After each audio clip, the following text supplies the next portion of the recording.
Shalom! Estamos dando início, então, nesse momento, a mais uma aula de teologia bíblica do Novo Testamento. Uma produção com um propósito, o qual um curso de especialização em Novo Testamento. Uma oportunidade concedida a um grande amigo e um obreiro e um pastor que está fazendo a diferença na Europa. Muito bem, meus prezados, vamos falar sobre a teologia paulina hoje.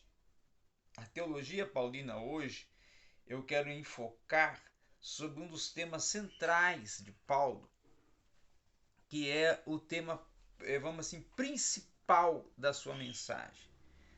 A mensagem paulina, a mensagem que Paulo pregava, ele mesmo declarava: eu prego a cruz de Cristo. Eu prego a Cristo e este crucificado.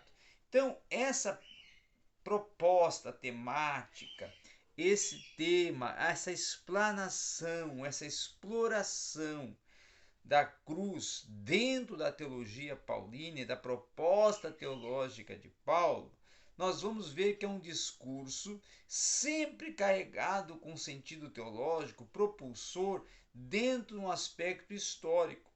O aspecto histórico inicia lá na cruz como lugar da morte, o local onde Cristo é crucificado, onde ocorre o sacrifício expiatório.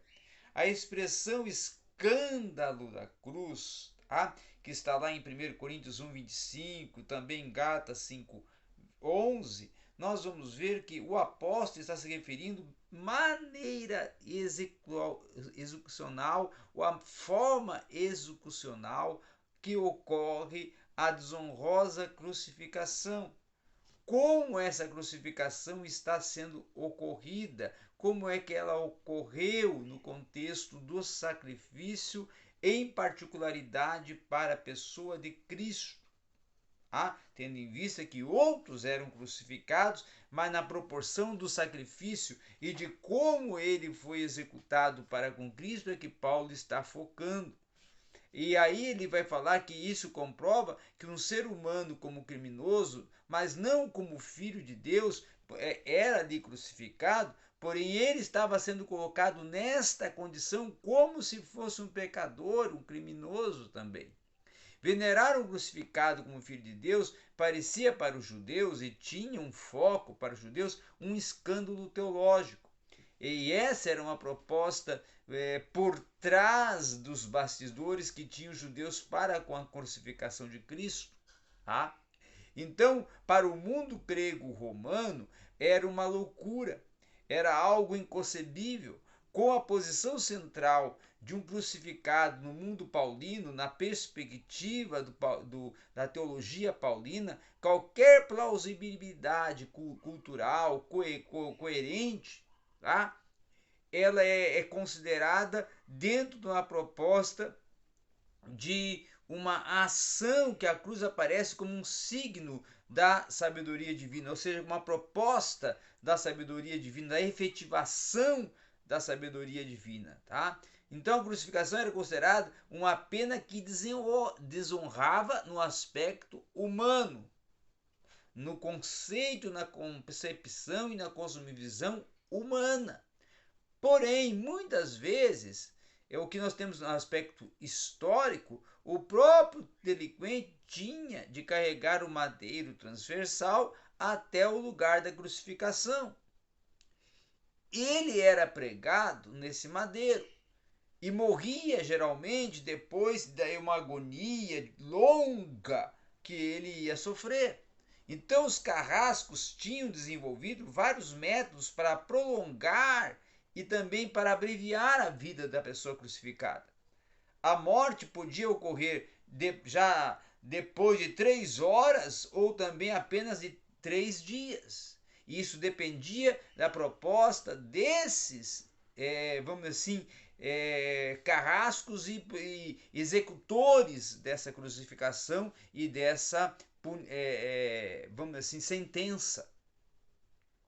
Então, a causa da morte geralmente era um resultado da ação combinada dos seguintes fatores. Primeiro, o choque traumático, né? O choque que causaria o trauma craniano, né? O colapso ortostático, que seria a descida do sangue para a parte inferior do corpo, né?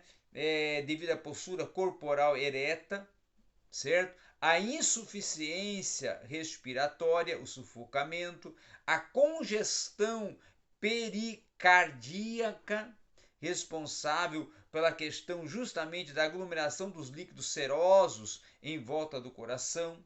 Tá? Então, a responsabilidade pelas crucificações na Palestina geralmente estava sob a incumbência do governador romano. Era ele que decretava esse ato. Então, a crucificação era uma pena romana predileta para as pessoas que eram consideradas escravas ou insurgentes. No período entre 63 a 66 depois de Cristo, toda a crucificação da Palestina em insurgentes e seus simpatizantes ou foram realizadas pelos próprios romanos. E quando nós vamos observar todo esse contexto histórico, Paulo está mantendo esse sentido histórico dentro da proposta teológica dele sobre a cruz de Cristo como uma proposta de uma querimatização completa do evento histórico singular, a cruz de Cristo. A atuação supratemporal de Deus, comprovando a ação salvífica para os seres humanos através da expiação, do ato expiatório de Cristo, essa concentração da teologia paulina no Kyrios, no Senhor Jesus Cristo, o exaltado, presente no seu fundamento e na sua identidade de Jesus de Nazaré, o crucificado e morto. Essa propulsão é justamente indicar, conceder a aferição, a análise, a exposição de Paulo sobre a fé que não se pode diluir no aspecto mitológico, porque está aterrizada, sustentada, firmada, fundamentada por meio da cruz, como deixa claro o acréscimo paulino registrado em Filipenses capítulo 2, versículo 8, que é ali o hino magno de Paulo sobre a crucificação, sobre a cruz de Cristo. O caráter singular e inconfundível da salvação em Romanos 6,10, por exemplo, ele é dispensável para a identidade da fé cristã. Por isso Paulo pergunta aos Coríntios, porventura foi Paulo que foi crucificado em vosso favor? Ele está dando essa inquirição para levar eles a uma conscientização, para causar uma conscientização. E aí Pilatos, vamos supor assim, se Pilatos soubesse quem era na verdade aquele Jesus de Nazaré, e isso é uma proposta da expressão que Paulo está inserindo em 1 Coríntios 2,8, ele não teria crucificado o Senhor da glória. E aí Paulo vai mais à frente ainda dizendo em Gálatas 5,11, mencionando o escândalo da cruz com os seus efeitos, porque Paulo é perseguido por causa da cruz, ou seja, por causa da sua prédica sobre a cruz, a sua defesa sobre o que ocorre na cruz. E seus adversários, porém, esquivam-se dessa perseguição e anulam esse escândalo da cruz que Paulo faz questão de enfatizar. E por meio desse acontecimento singular do passado, do aspecto histórico da cruz, é que cruz torna-se um evento também escatológico no querigma de Paulo, e isto vai transcender e vai ultrapassar o tempo, vai se tornar atemporal na presença da cruz, na programação que tem como pressuposto unicamente o crucificado, o ressuscitado, de modo que a significância desta cruz sempre está vinculada ao seu lugar histórico. Agora, a cruz, também dentro da proposta da teologia de Paulo, é a cruz como topos teológico argumentativo. Essa cruz que aparece em Paulo como tópico teológico, como tópico argumentativo de uma dialogicidade, de uma dialética em vários contextos e objetivais, é justamente uma proposta de uma definição em Corinto da adequada sabedoria de Deus. Justamente para a comunidade que busca a perfeição presente, Paulo procura agora esclarecer que esta sabedoria, este saber, se revela ali onde o ser humano supõe a loucura, ou seja, a loucura na cruz, do ato da crucificação na cruz. Pode-se perceber o modo da atuação de Deus que elege as pessoas o quê? Humildes e desprezadas. Então, o apóstolo está dando uma existência ao pensamento desse sacrifício, do ato sacrificial, como um sentido salvífico que vai além do entendimento dos humanos para romper esse paradigma sacrificial proposto na cruz, no entendimento dos humanos, e leva o apóstolo a um modo de existência e pensamento determinado pela própria proposta de Cristo e pela própria proposta da cruz, da crucificação. Então, quando partes da comunicação de Paulo aos Coríntios já teria alcançado o estado perfeito da soteria, da salvação, como está especificado em 1 Coríntios 4:8, ele confunde a sabedoria, ele traça um novo perfil da sabedoria no mundo com a sua própria sabedoria, respectivamente com a sabedoria proposta por Deus, não se distinguindo como Paulo consequente entre o Espírito divino e o humano, mas sim entre o conhecimento divino em um confronto com o conhecimento humano, o entendimento dos homens em confronto com a onisciência, o conhecimento pleno, total de todas as coisas que está em Cristo, está em Deus, dentro do seu atributo pessoal. Outro sentido também, que somente o próprio Espírito de Deus vai ser aquele que conduz para as profundidades da divindade. E este Espírito é que vai revelar os ensinamentos particulares sobre a natureza de Deus, mas o acontecimento da cruz, como fundamento mais profundo dessa sabedoria divina, ele vai ser o responsável também para explicitar todo o dogma da crucificação dentro do contexto soteriológico. Então, essa ressurreição pode ser afirmada somente para o crucificado, mas não existe uma sabedoria, uma glória no contexto do ato da crucificação sem antes entender o verdadeiro sentido do ato da crucificação, que é a expiação, que é a redenção dos pecados. Então, da humanidade. A cruz aparece então num contexto polêmico dentro da carta aos Gálatas, porque é uma carta de confronto ao legalismo judaizante dos judeus, agora vamos dizer assim, daqueles cristãos que ainda possuíam ou ainda estavam absorvidos pelos alguns costumes judaicos, por isso denominado de judaizantes, praticantes ainda do judaísmo, absolvido ainda com algumas práticas do judaísmo, diante da exigência dessa circuncisão, por exemplo, que era uma prática que eles, judaizantes, ainda cobravam que os cristãos gentios tinham que praticar, feita pelos adversários, ou seja, para aqueles que eram contrários aos cristãos gentios, porque esses, segundo eles, não eram circuncidados. Então Paulo vai ressaltar para isto que justamente a crucificação, o estar crucificado com Cristo, liberta as pessoas desta circunstância de cruz, dessa marca física ali, justamente que estava sendo enfatizada a circuncisão pelos judaizantes. Então, na crucificação, Cristo assumiu, num aspecto vigário por nós, a maldição proferida na lei, que atinge cada pessoa que queira realizar a vida a partir da lei. Essa é a proposta que Paulo está enfatizando, por exemplo, em Gálatas 3,13.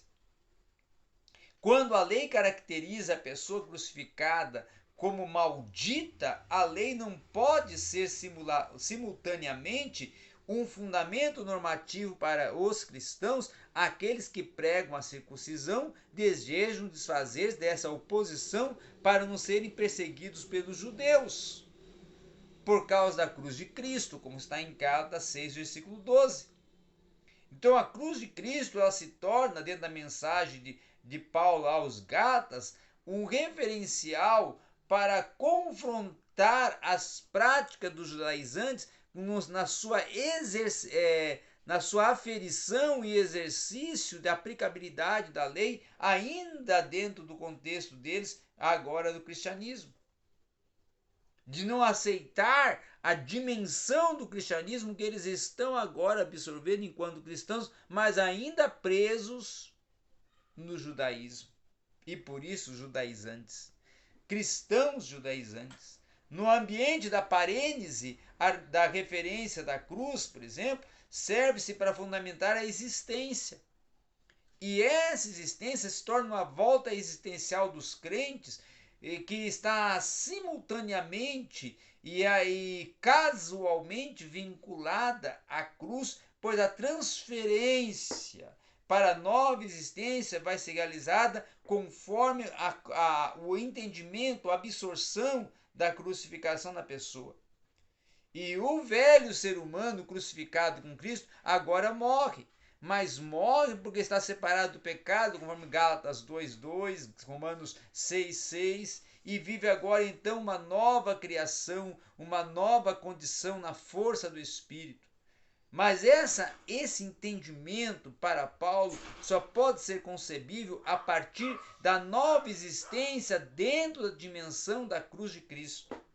Então a cruz se torna um símbolo, a cruz se torna um referencial nos contextos argumentativos de Paulo, como sendo algo que ele coloca não só no aspecto histórico, mas no aspecto soterológico, que vai muito além do histórico e do jurídico da sentença da crucificação.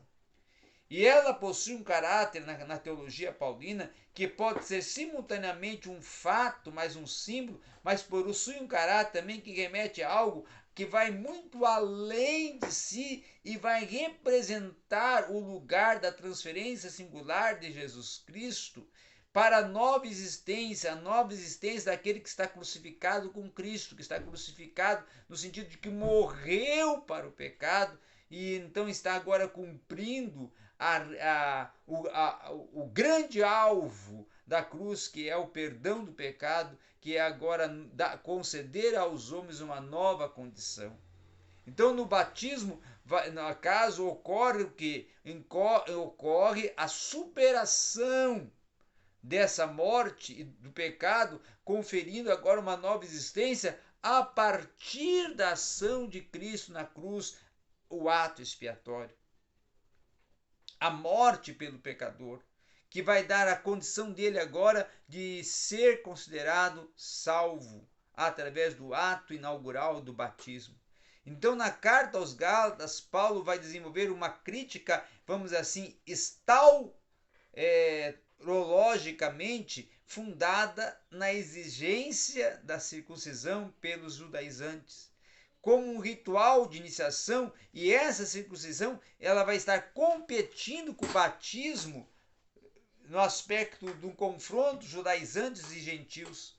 Então a circuncisão mantém a diferença étnica entre judeus e os gentios ou os demais povos, no âmbito da soterologia, no âmbito da proposta salvífica. Então, quando a cruz simboliza a revalorização de todos os valores até então válidos, e o batismo abole explicitamente todos os privilégios anteriores, a cruz vai simbolizar a atuação surpreendente de Deus que anula todos os paradigmas humanos.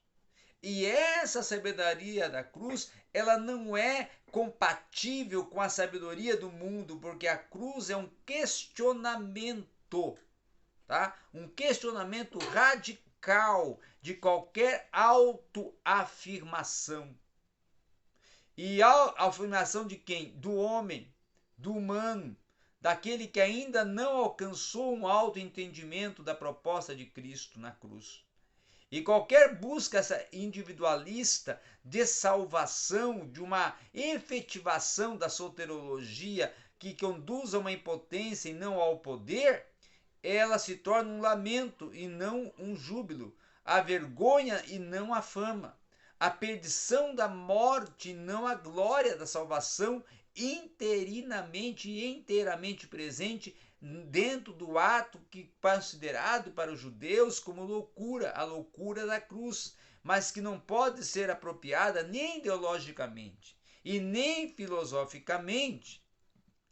E ela se subtrai agora dentro da proposta que Paulo está explanando na sua carta, como a qualquer instrumentalização, porque se baseia exclusivamente no amor. Então, o discurso da cruz, ele se torna um elemento específico da teologia paulina, e o apóstolo não vai desenvolver ele a partir da tradição da comunidade, mas a partir da sua própria biografia, do seu próprio sentido biográfico, e a partir do que ele próprio também é alcançado dentro da ação salvífica e da redenção efetivada nele, Saulo de Tarso, e por isso que ele vai colocar que ele foi crucificado com Cristo, ou seja, ele morreu com a cruz, ele morreu com o ato sacrificial da cruz.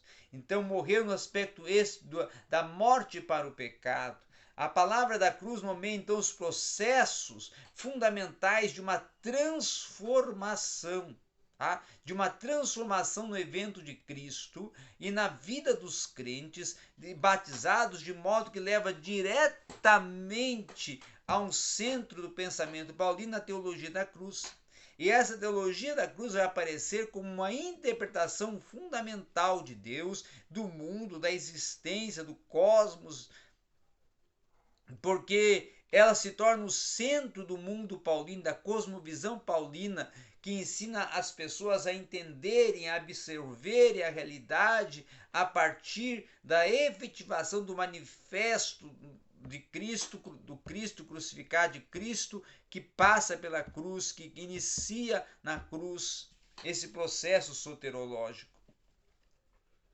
E as valorizações dessas normas e dessas classificações humanas, elas vão receber a partir de quê? Da cruz de Cristo uma nova interpretação. Porque esses valores de Deus se tornam revalorizações diferentes dentro dos valores humanos. E esses valores de Deus são as revalorizações no aspecto de uma amplitude da teologia que vai propor no Evangelho do Cristo e do Cristo crucificado a salvação pela fé, pois aqui vai se manifestar que Deus, justamente na perdição e na nulidade que os seres humanos se encontram, na condição de pecado, a cruz revela o amor de Deus capaz de sofrer por essa condição pecaminosa da humanidade, essa condição de nulidade da humanidade.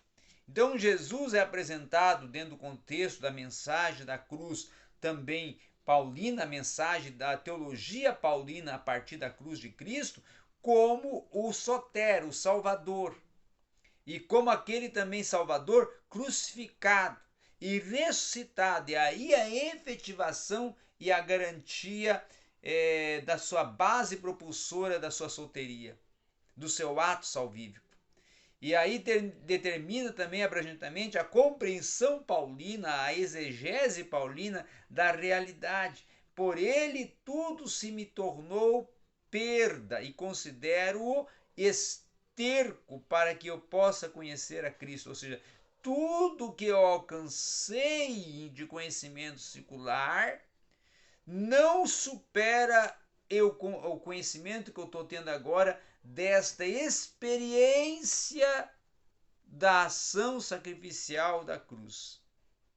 Então o mundo, vida, morte, presente e o passado, eles são contemplados por Paulo dentro da perspectiva do evento de Cristo e dentro do evento de Cristo, cruz. E aí ele vai enfatizar isso em 1 Coríntios 3, 22, quando ele diz assim, tudo é vosso. Vós, porém, sois de Cristo, Cristo, porém, é de Deus. Então esse mundo paulino de sentido, ele está marcado, registrado, efetivado dentro de um tempo escatológico, é onde Jesus Cristo vai atuar antes de tudo como redentor, salvador, libertador, resgatador do poder da morte. Por quê? Porque venceu a morte e esta na cruz. Então, num juízo futuro, somente o Filho de Deus, o Cristo crucificado, salva as pessoas que creem, que alcançam o entendimento da crença e que agora estão livres da ira de Deus, conforme 1 Tessalonicenses 1,10, pela salvação em Cristo e Cristo crucificado.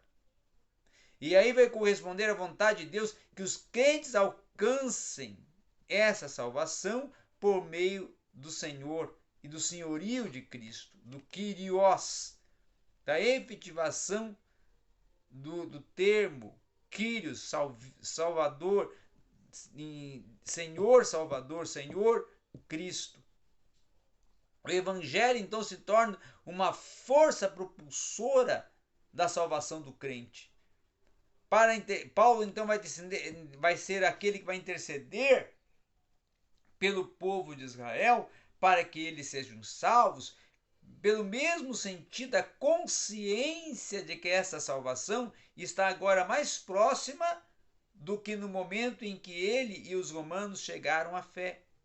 Já que Deus vai ressuscitar Jesus Cristo dentre os mortos e as pessoas chamadas na fé podem ter a esperança de serem salvas nessa parousia imediatamente e eminente por esse sentido salvífico preconizado e efetivado no ato expiatório da cruz de Cristo e da ressurreição ao terceiro dia.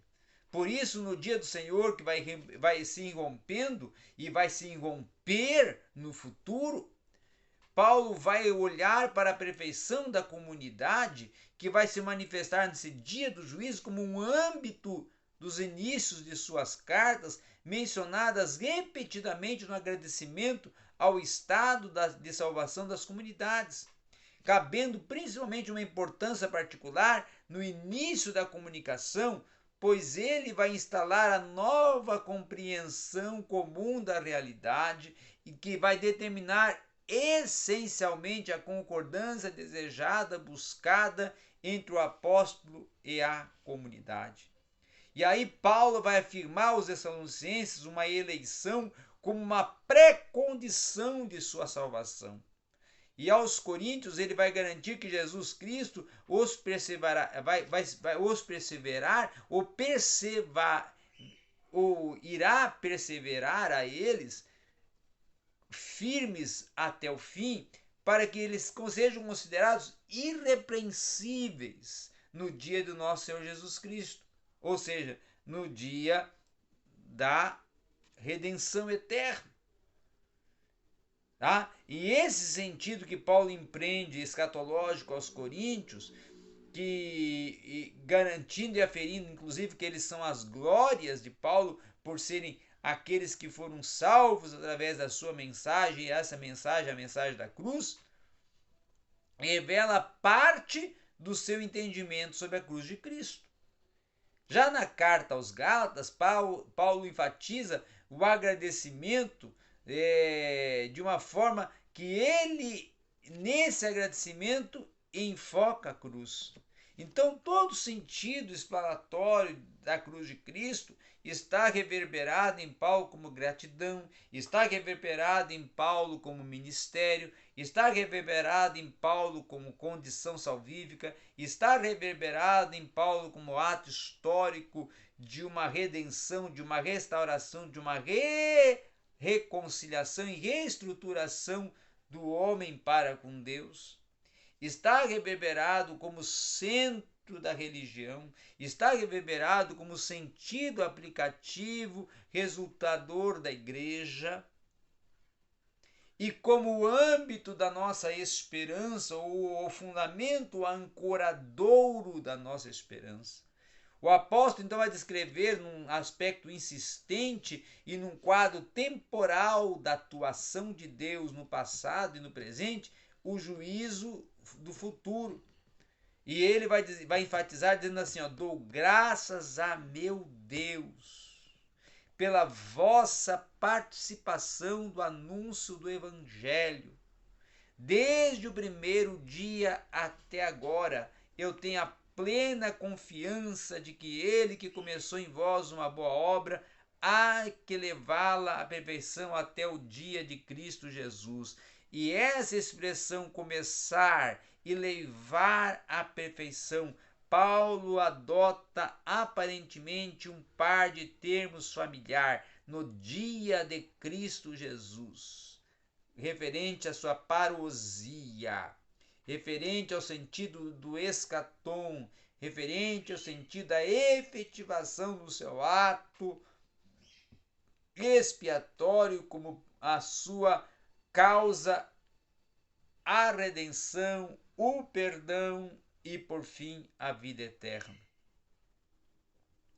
E esse evento de Cristo, como a morte, como adversário escatológico de Deus, ele é desapoderado através da ressurreição. Cristo, a primícia dos que dormem. E Jesus Cristo não aparece como o libertador do poder da morte, aquele que ressuscitou primeiro, né? E dos poderes a ele vinculados. E a este poder sobre a morte como o último inimigo, o último aguilhão a ser vencido, e foi vencido por Cristo, então está ali preconizada, sustentada a libertação da corrupção, a libertação da morte, a libertação da existência finita e a garantia da existência infinita. O romper do tempo, do aion. Então Paulo vai desenvolver uma ideia abrangente numa dialogia de Adão-Cristo, que ele faz ali em Romanos 5, 12 a 21, e também faz lá em 1 Coríntios 15, que está marcada pelo pensamento acerca de duas figuras, ou de dois personagens, ou de dois sentidos aplicativos que determinam a humanidade. O primeiro homem, Adão, e o último homem, Cristo. Assim como a falta da primeira figura central fez com que a morte entrasse no mundo, o ato de graça de Deus em Jesus Cristo, e esse ato de graça de Deus em Jesus Cristo, ele é aquele que desfaz o poder da morte. E essa é a grande verdade, que a morte já vai continuar a existir como uma realidade, o quê? Biológica, mas ela se perde na sua dimensão escatológica, como um poder que separa de Deus, como uma respectiva às pessoas individuais. Aí entra Adão e Cristo, determinando, num sentido tipológico, analógico, de uma exegese alegórica, do destino de toda a humanidade, mas ao mesmo tempo de ultrapassar Adão, porque todo o mal que foi abolido, todo o pecado praticado por Adão que foi abolido por meio do dom da graça, no aspecto do tempo já futuro da ação sacrificial de Cristo, então simboliza agora e dá um sentido agora aplicativo da ideia resgate, preço da libertação, expressa concisamente no ato resgatador de Cristo, na sua expiação e na sua redenção. Em Paulo vincula-se então a libertação da morte, a separação atribuída à esfera da morte, a qualificação negativa no caso das sarques, da carne, surge de maneira totalmente independente da doutrina da justificação, exclusiva a partir da antítese de sarques versus pneuma, ou seja, carne versus espírito. Tá? E está essa pré-estabelecida a Paulo a partir de um sentido a que Paulo aplica no cristianismo judeu helenista.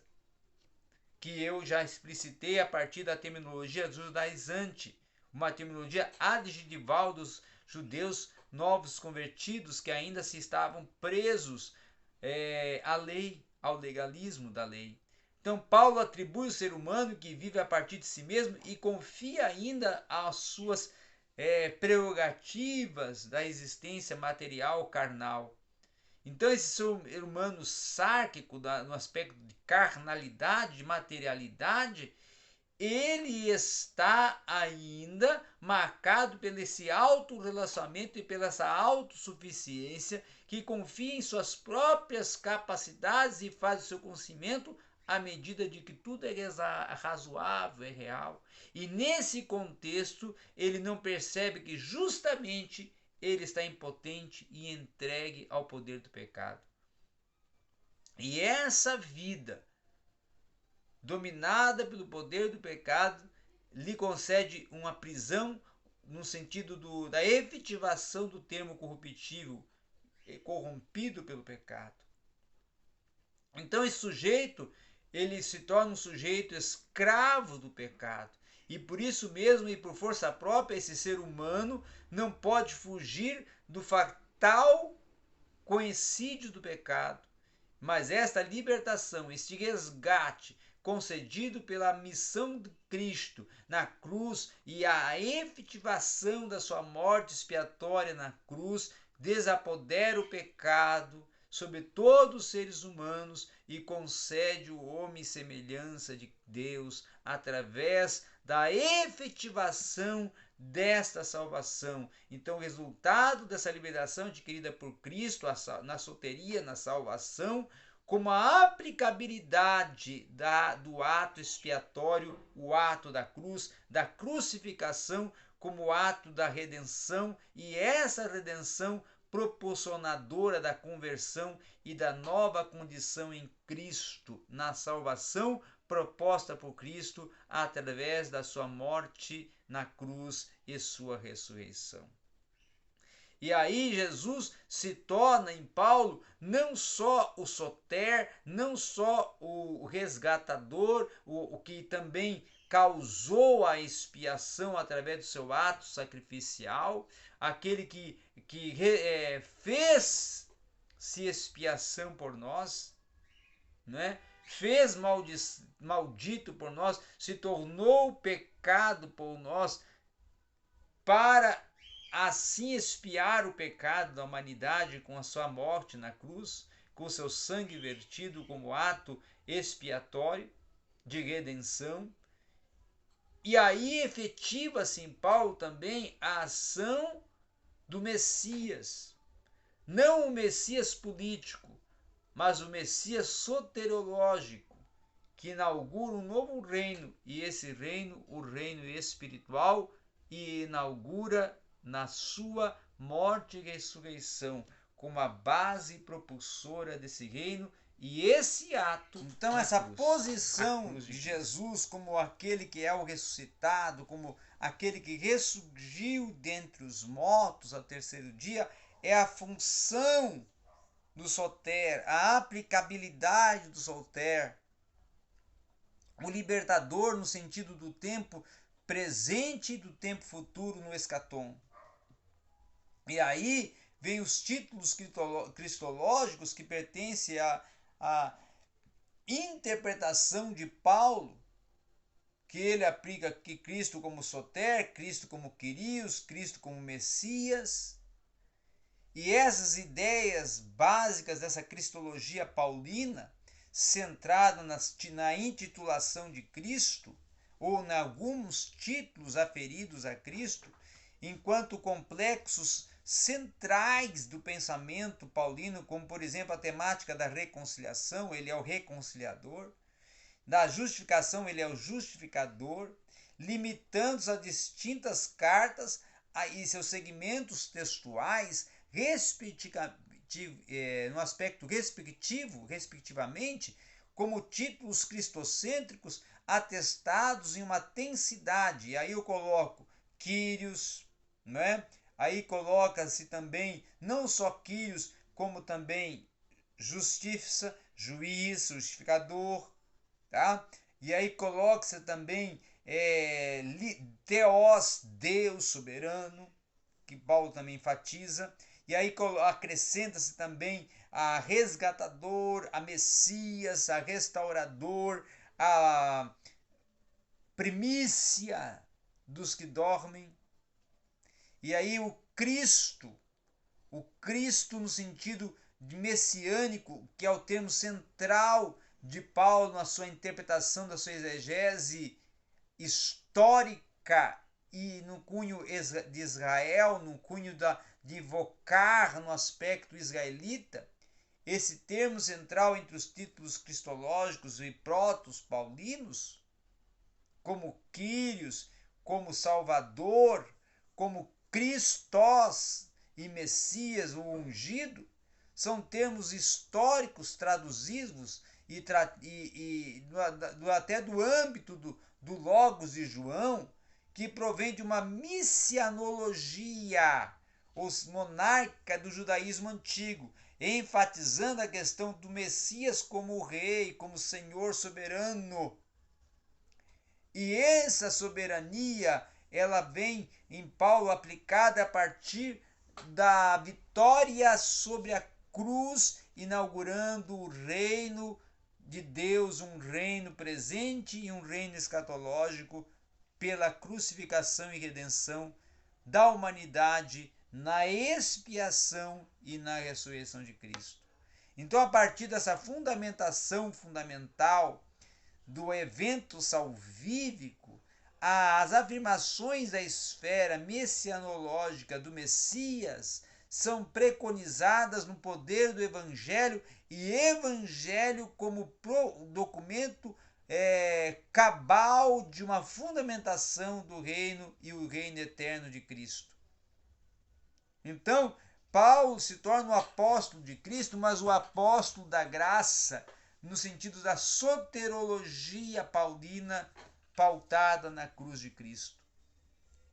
Então, em Paulo, o nome titular Messias, no aspecto judaico, ele se torna um nome propriamente dito, com aspecto vamos dizer assim, de um codinome para uma especificidade da ação soterológica de Cristo.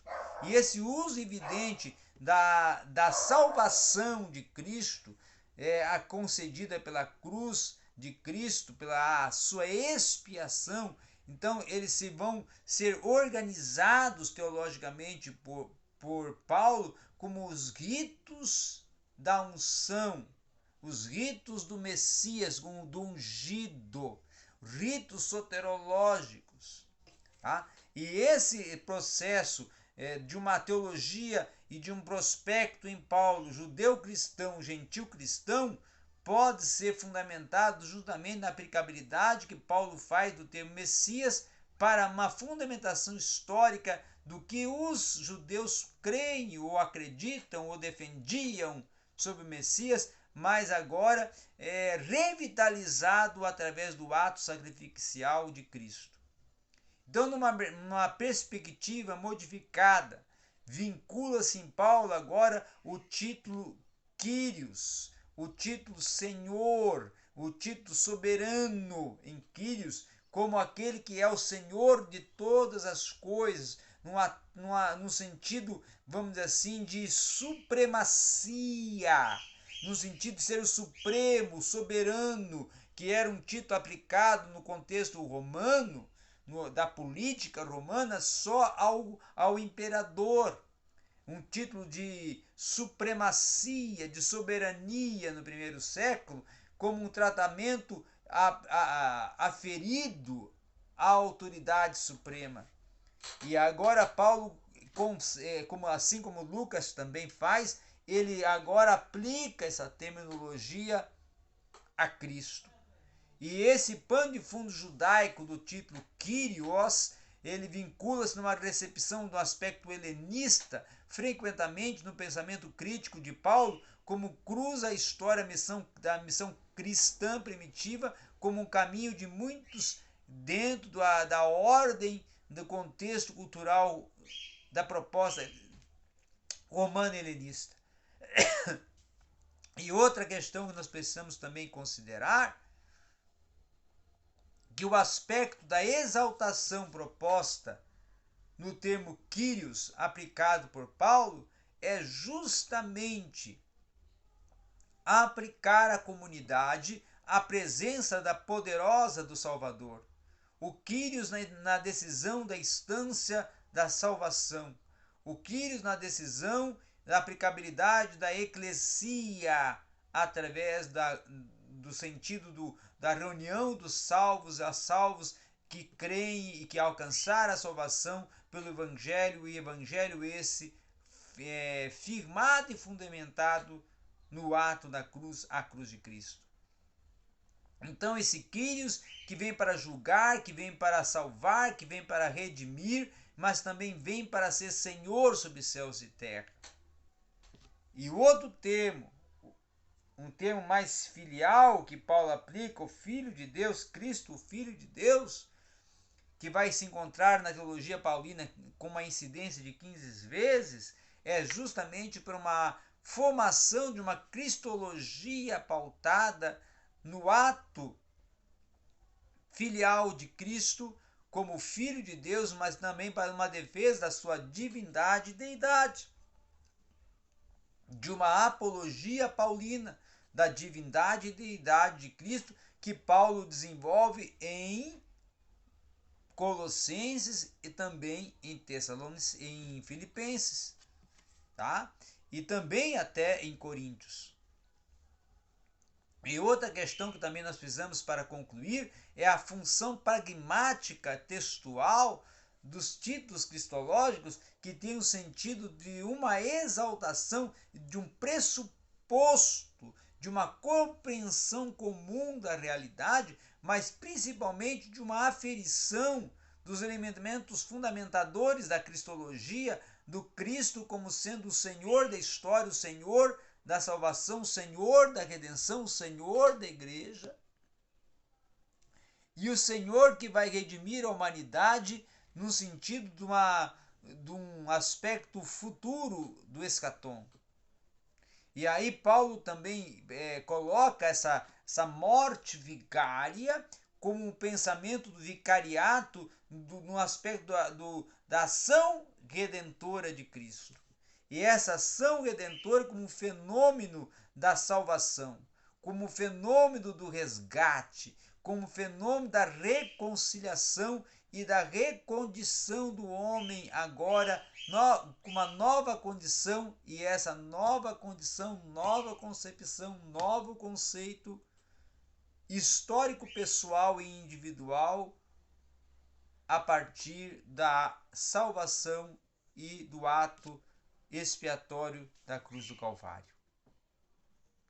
Então a cruz de Cristo para Paulo é o centro não só da soteriologia, mas é o centro da soteriologia paulina, é o centro do evangelho paulino, é o centro da proposta paulina, é o centro da mensagem resgatadora paulina, pautada em Cristo e este crucificado. Por isso que ele diz, eu prego a Cristo e este crucificado, porque a cruz para Paulo não é morte, a cruz para Paulo não é humilhação, a cruz para Paulo não é o fim, mas a cruz para Paulo é a morte a partir de um resgate para a humanidade, de uma expiação do pecado da humanidade, de uma nova condição em Cristo, de uma oportunização de uma misericórdia, da aplicabilidade do amor de Cristo, um amor incondicional,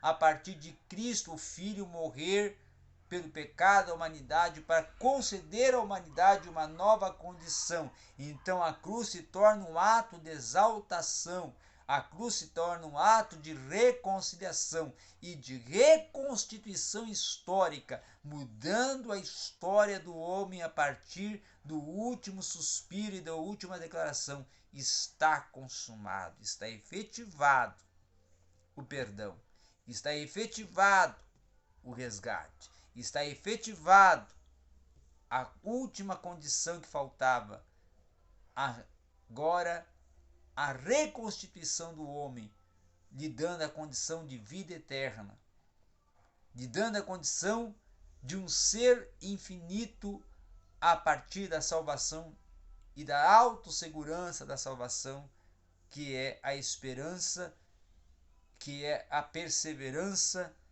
em Cristo, e estar com Cristo é, então, a glória final do escatom, que inicia na cruz e culmina com a vida eterna. Então essa é a proposta que nós temos que compreender, aceitar e defender dentro da mensagem cristocêntrica paulina, da mensagem proposta por Paulo na sua teologia paulina, e uma teologia paulina pautada na cruz, porque a mensagem, o querigma paulino é cruz de Cristo. É o apóstolo da graça, e graça efetivada na cruz, e cruz ato resultante do amor de Deus. Essa era a aula de hoje da proposta da teologia da cruz, a teologia de Paulo sobre a cruz do Cristo crucificado, ressuscitado ao terceiro dia.